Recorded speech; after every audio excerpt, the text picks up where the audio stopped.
It is Tuesday, the 18th of June, 2024. My name is Pigeon Rose, and this is my song of the day.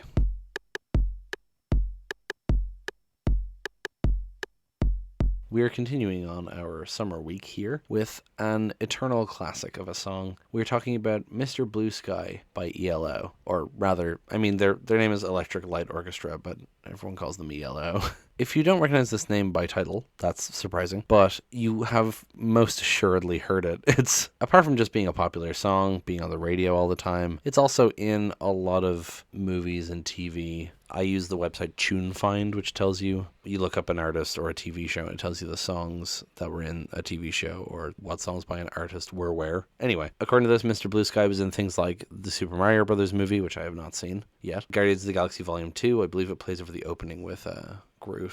I have seen that. Megamind, Paul Blart Mall Cop, 3 different episodes of CSI, Baywatch, Doctor Who. And I wanted to get onto that because Doctor Who is actually where I first heard it. There was an episode of Doctor Who called Love and Monsters. It is often regarded as one of the worst episodes of Doctor Who to exist. The episode is about a guy called Elton who joins a group of people who have seen the Doctor around, and the group leader is an alien called the Absorbaloff who tries to kill them all. And the Absorbaloff was designed by a kid who entered a competition. It's a whole thing. It's regarded as a very bad episode, and I tend to agree, especially with how it ends. But I'm pretty sure it's the opening scene. It's just Elton dancing around his flat while Mr. Blue Sky plays, and it would have been my first time hearing that song, but also that's the first episode of Doctor Who I watched, which is unfortunate. And I still watched it after that? Crikey. Anyway. Yeah, I'd say a lot of people first heard it there. A lot of people of my vintage anyway. Also, it was in Eternal Sunshine of the Spotless Mind, American Dad, Secret Diary of a Call Girl, whole bunch of stuff. Anyway, point is, it's from the album Out of the Blue, 1977. That album was a double album, and side 3, so the first side of the second disc, is a 4-part thing called Concerto for a Rainy Day, and this is the final part of that. It's the big finale, because it's a song about the clouds parting and the sun coming out, and we'll get into that after we listen to it. But right now, let's just listen to it. It's impossible to not be in a good mood when you listen to this song, so we're going to listen to it now and come back and talk about it.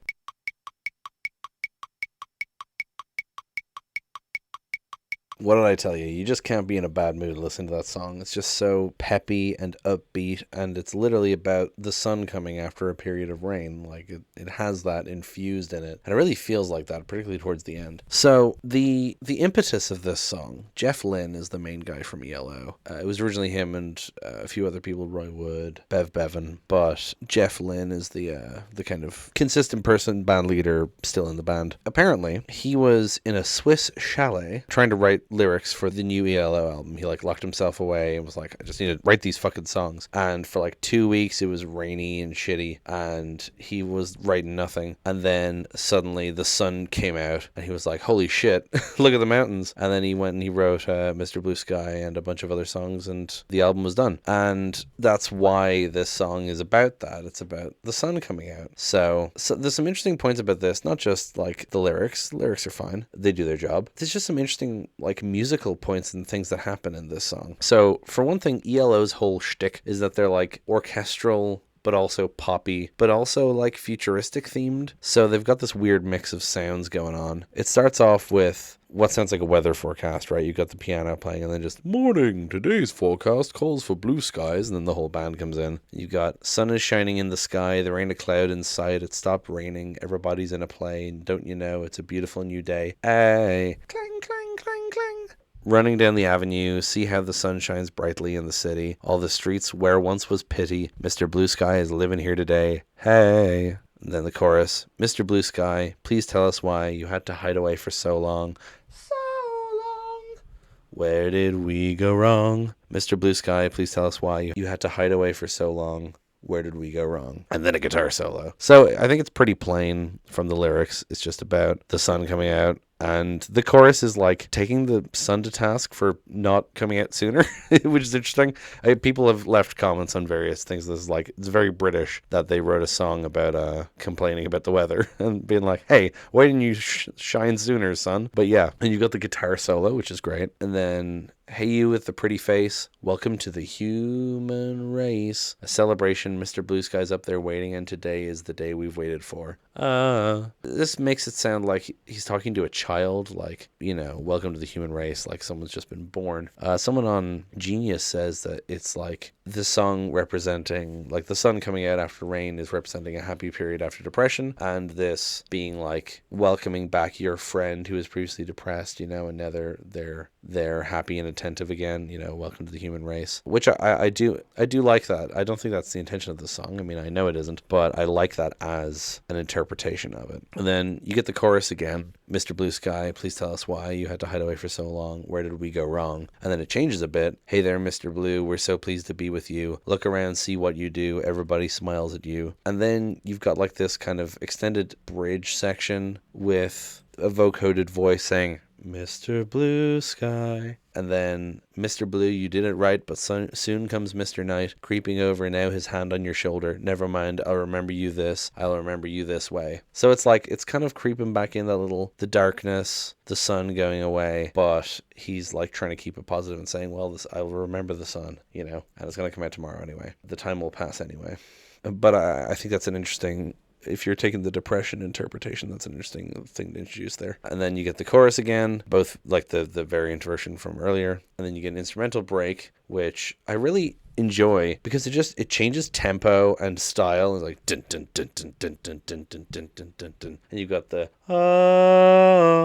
that's the part of the song that I think really sounds like the sun actually coming out from behind the clouds. Like you imagine, when I think of the imagery of the clouds parting and the sun coming out, I either think of like Vivaldi's Spring, or like the Shire theme, or like a choir, like a right? So that fits in there with that of the and in the music video, that's what you see during that moment. And then it all stops and you hear a vocoded voice again. And there was like big debate about what the vocoded voice says, because people thought, because there was the vocoded voice earlier saying Mr. Blue Sky, that it was saying Mr. Blue Sky, which makes sense, but it sounds nothing like that. So it's interesting. I guess I'm just used to vocoders. People wouldn't have been used to how that sounds in 1977. But what the voice is actually saying is, please turn me over, because this was the end of the side and you had to flip the vinyl to continue listening to the album, which it's one of my favorite bits of music trivia. I mean, it's pretty well known now, but I just think it's so funny that they included that. There was no need to. People know how vinyls work, and this is the second disc, so if they've listened to the first two, they know how this one's going to work, but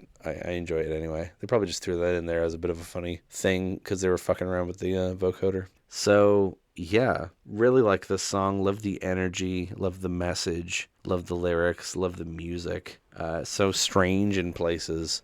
It's not a typical pop song, and I love whenever it shows up in something that I'm watching. I have a summer playlist, which was where I kind of took the ideas of what songs to talk about this week from. I haven't updated it in a while, mind you. So there's some songs on here that weren't from that, but and on that playlist, Mr. Blue Sky is the opening track because it's perfect for that, right? It's just such a good way to start your summer, good way to start your day. The opening of this playlist actually goes Mr. Blue Sky, Wouldn't It Be Nice by the Beach Boys, and then Summer by Andrew Wong, which we talked about yesterday. So yeah, anyway, yeah, so there you go, another wonderful summery song. I love it so much, especially it's relatable. I mean, obviously he wrote it as a British person, you know, it's a relatable concept to be happy to see the sun after the rain, although he did write it in Switzerland, but as an Irish person, it's also very relatable, considering currently, as I'm recording this, it's like very sunny, and an hour ago is pissing rain. So, you know, it's just how it be.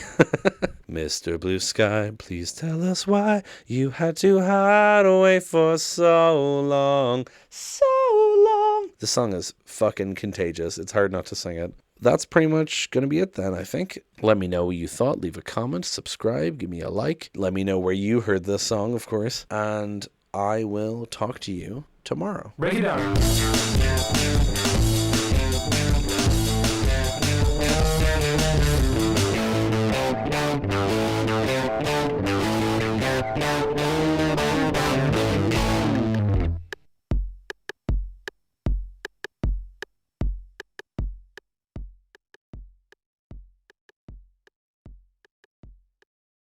It features Ben Elton, I think, and or no, isn't the character's name Elton? Hold on. Too many things to Google. No, not the fucking movie with Dylan O'Brien. Jesus fucking Christ. Mark Warren. Yeah, the character's called Elton Pope. I had a feeling it was something like that. Yeah, don't you know it's a beautiful new day? Hey. The clang, clang, clang, clang. The tubular bells. They probably just threw that in there as a bit of a funny thing because they were fucking around with the vocoder. Stop fucking with the microwave.